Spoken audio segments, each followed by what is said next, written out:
Hello aspirant, সহজে শেখা চ্যানেলে তোমাদের সকলকে স্বাগত। আজকে আমরা একটা রিপোর্ট রাইটিং করব। তো আজকে টপিক থাকছে স্পেস অ্যান্ড অ্যাস্ট্রোনটস, অর্থাৎ মহাকাশ এবং মহাকাশচারী। তো এটার উপরে আজকে রিপোর্ট রাইটিং থাকছে। এই টপিকের উপরে ইংলিশ রিপোর্ট রাইটিং ও বাংলা প্রতিবেদন দুটোই পাবে এই ভিডিওতে। তো চলো শুরু করা যাক। প্রথমে আমি ইংলিশ রিপোর্ট রাইটিং দিয়ে শুরু করছি। তো আমি যেমনভাবে রিপোর্ট রাইটিং করে থাকি সেরকমই এটা করেছি, 3টে প্যারাতে করেছি। তো দেখো, আমি টাইটেলটা দিয়েছি India's space journey with astronauts by a staff reporter. তোমাদের পছন্দ মতো তোমরা যে কোনো টাইটেল দিতে পারো। তারপরে দেখো, জায়গার নাম আমি দিয়েছি XYZ, ডেট দিয়েছি ডিসেম্বর 28।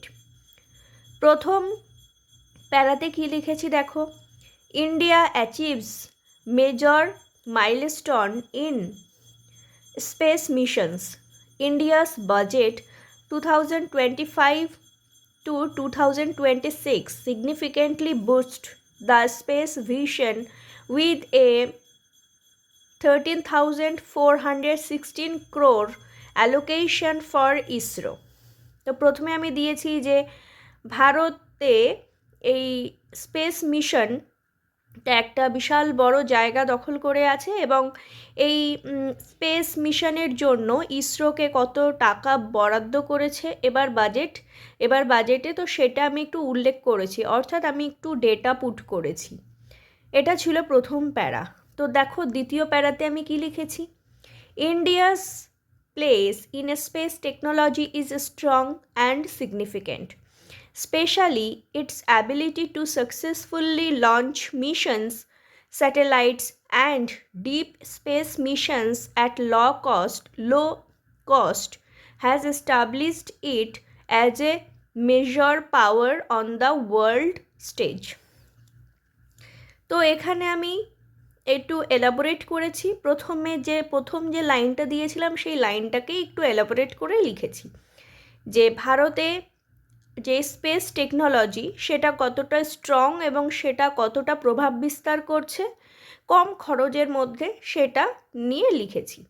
তারপরে দেখো আমি কি লিখেছি, তারপরে আমাদের দেশের যে সাকসেসফুল মিশনসগুলো রয়েছে সেগুলো সম্পর্কে লিখেছি।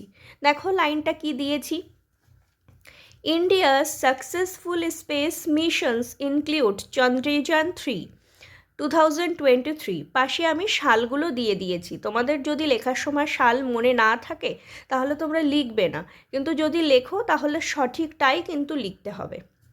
তারপরে দেখো মম, এটা শর্ট ফর্ম, আমি সেটাই লিখেছি, মঙ্গলযান যেটা 2014, আদিত্য L1 2023, আর্যভট্ট 1975।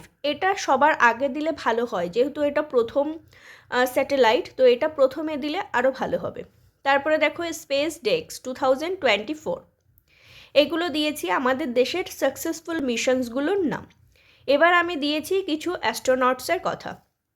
তো দেখো, India's astronauts include pioneers like Rakesh Sharma, first Indian citizen in space, and Kalpana Chawla, first Indian-born woman, along with the Indian Americans like Sunita Williams and Raja Chari, marking India's growing presence in space exploration।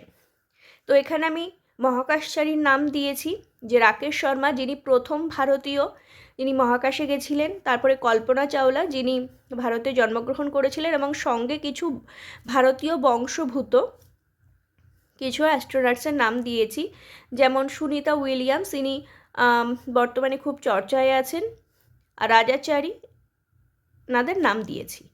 তারপরে দেখো কি লিখেছি, তারপরে আমি সুনিতা উইলিয়ামসকে নিয়ে একটু লিখেছি, যেহেতু নিউজে আছে ওই জন্য। তো দেখো, সুনিতা উইলিয়ামস বিজ্ঞান her journey to the ISS was planned as a short 8-day visit, but due to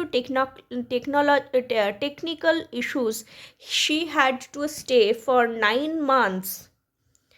তো কী হয়েছিল, সুনিতা উইলিয়ামস যিনি মহাকাশে গেছিলেন মাত্র 8 দিনের জন্য, কিন্তু কিছু যান্ত্রিক গোলযোগের জন্য তাকে 9 মাস মহাকাশে কাটাতে হয়েছিল।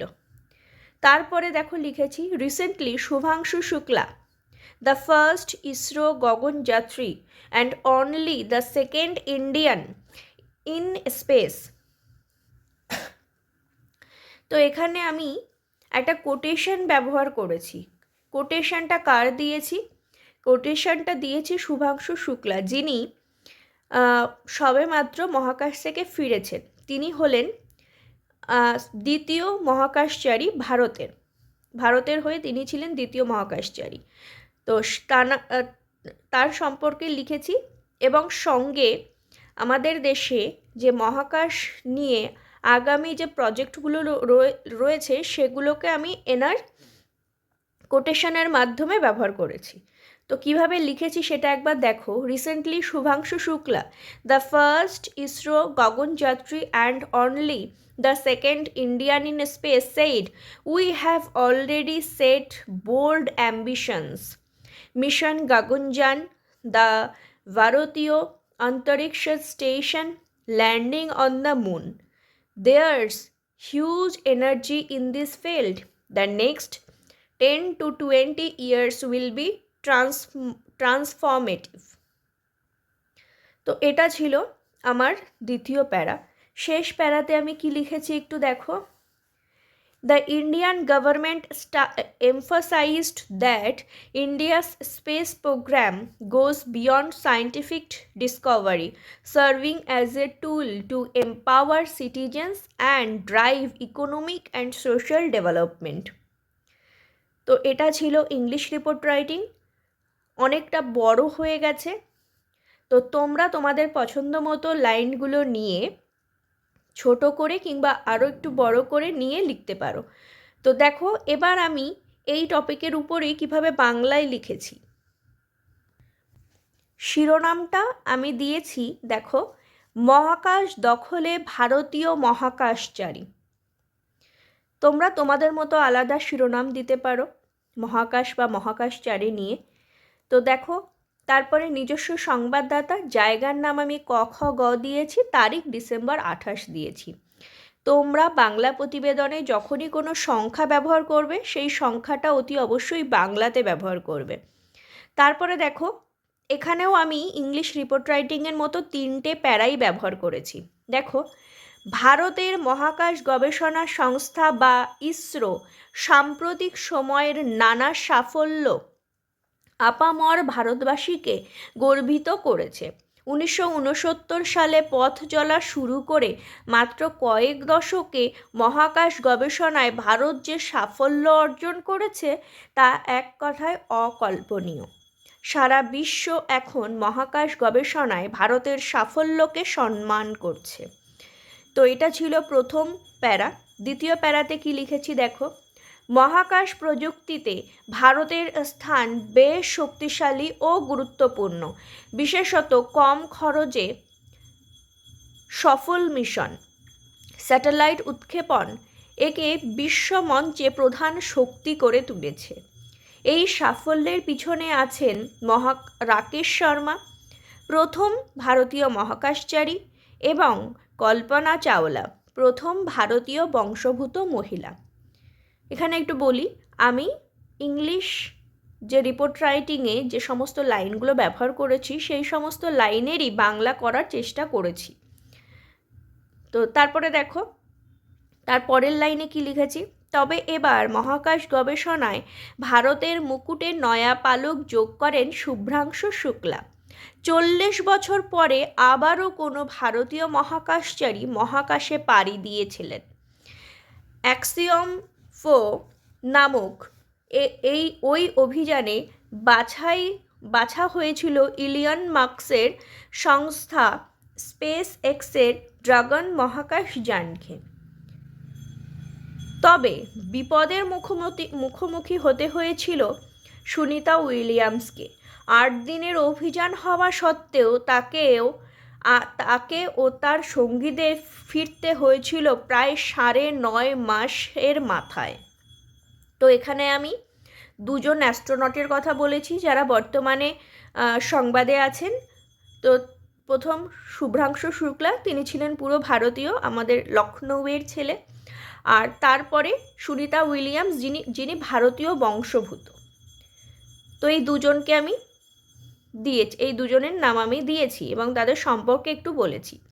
তারপরে দেখো কি লিখেছি, তারপরে আমাদের যে সফল মিশনগুলো রয়েছে সেই সফল মিশনগুলোকে উল্লেখ করেছি। দেখো, ভারত আজ ইসরোর মাধ্যমে আর্যভট্ট 1975, চন্দ্রযান-3 2023, মঙ্গলযান ও অন্যান্য সর্বশেষ ও আধুনিক উপগ্রহের মাধ্যমে চাঁদ ও মঙ্গল গ্রহে পৌঁছানোর ক্ষেত্রে গুরুত্বপূর্ণ ভূমিকা গ্রহণ করেছে।